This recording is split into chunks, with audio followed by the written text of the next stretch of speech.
तो दोस्तों किन फैक्टर्स के बेस पर हम ये कह सकते हैं कि केजीएफ चैप्टर 2 चैप्टर 1 से ज्यादा सक्सेसफुल होगी? किस वजह से ये श्योरिटी है कि एटलीस्ट स्टोरी वाइज तो केजीएफ चैप्टर 2 हमें डिसअपॉइंट नहीं करने वाली है? केजीएफ चैप्टर 2 के ग्लोबली 1000 करोड़ कलेक्ट करने की पॉसिबिलिटी किस तरह प्रभास की राधे श्याम पर डिपेंड करती है? नमस्कार दोस्तों, स्वागत है आप सभी का एक बार फिर से बॉलीवुड स्टूडियोज में और मैं हूं अनुष्का त्यागी। तो कई बार हमें ये सिनारियो देखने को मिलता है कि किसी सुपरहिट मूवी के सीक्वल को बनाने में बहुत ज्यादा प्रेशर झेलना पड़ता है।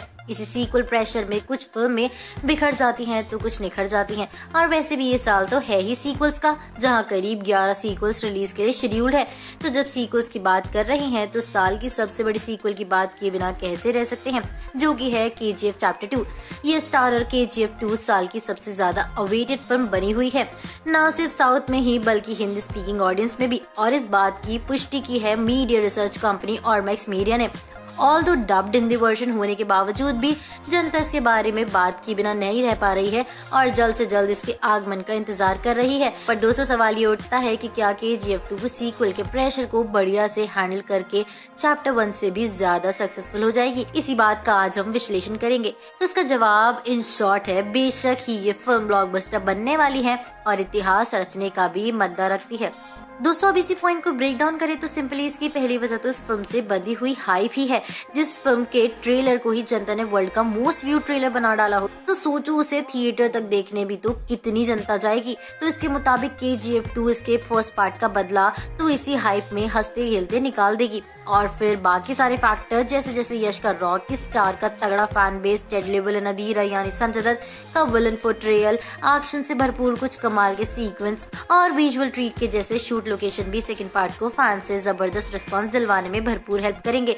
तो दोस्तों इसी के साथ ही फिल्म की स्टोरी भी इसकी एक बड़ी स्ट्रेंथ बनने वाली है और इसके सुपर हिट होने की गारंटी तो पहले से ही है, क्योंकि इस पूरी फ्रेंचाइज की स्टोरी एक साथ ही लिखी गई है। अधिकतर सीक्वल्स में हमने ऐसा ही कुछ देखा है कि प्रेशर में आके राइटर स्टोरी को या तो एग्जैजरेट कर देते हैं या फिर सिंपली फर्स्ट पार्ट की जैसा वो एक्स फैक्टर सीक्वल में मौजूद नहीं होता। लेकिन दोस्तों इधर एक्सेप्शन है फिर हेरा फेरी का, लेकिन ऐसा केस केजीएफ 2 के साथ बिल्कुल नहीं है।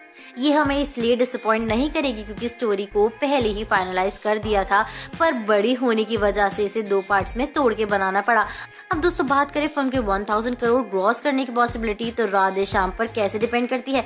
देखो 16 जून को रिलीज होने वाली है केजीएफ 2 और उसी महीने 30 जून को राधे श्याम। तो केजीएफ 2 को मिलेंगे थिएटर रन के लिए करीब 14 दिन। तो अब इसमें तो बेस्ट केस सिनारियो में भी फिल्म 700 करोड़ तक पहुंच पाएगी, वो भी वर्ल्ड वाइड। और इसके बाद राधे श्याम की वजह से धंधा मंदा होने लग जाएगा। अब अगर राधे श्याम एक फ्लॉप फिल्म निकली तभी जाके कहीं लोगों को केजीएफ 2 में भी ज्यादा मजा आएगा और रिजल्टेंट इसके कलेक्शन में फिर से दिन रात का अंतर पड़ जाएगा। तो कुछ इस तरह राधे श्याम का फेलियर केजीएफ 2 की सक्सेस में तब्दील हो जाएगा। तो दोस्तों आप हमें कमेंट सेक्शन में बताना ना भूलें कि आप कौन सी मूवी के लिए सबसे ज्यादा एक्साइटेड हैं और आपकी फेवरेट मूवी कौन सी होने वाली है।